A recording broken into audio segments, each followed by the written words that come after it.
যে network marketing এ যতক্ষণ সফল হবেন তখন কিন্তু একটা আনন্দময় জীবন পাবেন। কিন্তু মজার বিষয় হচ্ছে নেটওয়ার্ক মার্কেটিং এ আমাদের কিছু কিছু লিডারদের বা নেটওয়ার্ক মার্কেটিং করে কিছু খারাপ অভ্যাস আছে, যে কারণে আসলে আমরা এমন সুন্দর এবং সফল জীবন তৈরি করতে পারি না। তার পেছনে মেন যে একটা রিজন হচ্ছে আমরা অনেকে আছি যে আমার টিম থেকে খুব ভালো ইনকাম আমরা প্রত্যাশা করি, পাশাপাশি আমরা চাই নিজে সফল হই, গাড়ি করি বাড়ি করি, কিন্তু আমার টিমে যারা আছে আমরা অনেকের ওদের র্যাঙ্ক চেঞ্জ হোক, ওরা প্রমোশন হোক, ওদের উন্নতি হোক, এটা আমরা কখনো চাই না বা আমরা ওদের পরিবর্তনটা আশা করি না। আমরা বিভিন্ন কৌশলে আমরা ওদের র্যাঙ্ক প্রত্যাশা করি না। আচ্ছা বলেন তো, ওরা যদি সফল না হয়, আপনার টিমের সবাই ওদের যদি র্যাঙ্ক চেঞ্জ না হয়, ওরা যদি ভালো ইনকাম না করে, আপনি কি আপনার সফলতা কনফার্ম করতে পারবেন?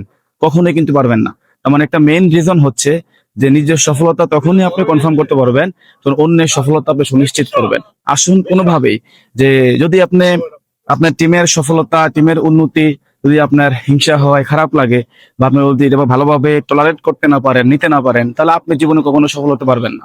আমার মনে হয় যে আমি যেখানে দাঁড়িয়ে আছি এই সফলতার জায়গায়, এটা আমার একা তৈরি করা না, আমার টিমের প্রত্যেকটা মানুষের র্যাঙ্ক চেঞ্জ, ইনকাম, ওদের পরিশ্রমের কারণে আমি এখানে। আমি কৃতজ্ঞ সবার প্রতি।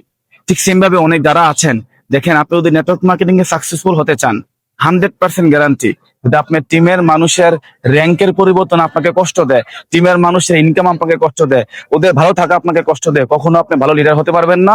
এবং এই জাপানের মতো এমন ভালো ভালো এনজয়মূলক জায়গায় আপনি তৈরি করতে পারবেন না। আমি সবাইকে একটা মেসেজ দিচ্ছি যে আসুন, শুধুমাত্র নিজের জন্য কিছু চাইবেন না। পৃথিবীতে যারা নিজের জন্য কিছু চেয়েছে তারা কখনো কিছুই পায় নাই। যারা অন্যের জন্য চেয়েছে, যারা টিমের স্বার্থ দেখেছে, যারা টিমের সফলতায় আনন্দিত হয়েছে, তারাই কিন্তু বড় আনন্দ তৈরি করতে পেরেছে। আমার সর্বশেষ মেসেজ একটাই, আসুন টিমের র্যাঙ্ক পরিবর্তনে, টিমের সফলতায়, টিমের ইনকামে আনন্দিত হন, পরিবর্তন হন, তাহলে ইনশাল্লাহ আপনি তার চেয়ে বড় আনন্দ করার সুযোগ পাবেন। আমি টিমের সবার কাছে কৃতজ্ঞ যে আপনাদের আনন্দের কারণে, আপনাদের সফলতার কারণে আজকে আমি তার চেয়ে বড় সফলতা অর্জন করতে পেরেছি। ধন্যবাদ সবাইকে। জাপান থেকে সবাইকে শুভেচ্ছা জানাচ্ছি। নেক্সট ভ্রমণ সফলতা যদি আপনাদের হয়, আমি জাপান ট্যুর করে যে আনন্দ পেয়েছি তার চেয়ে বেশি আনন্দ হবে আপনাদের জন্য। বাই বাই, থ্যাংক ইউ, আল্লাহ হাফেজ।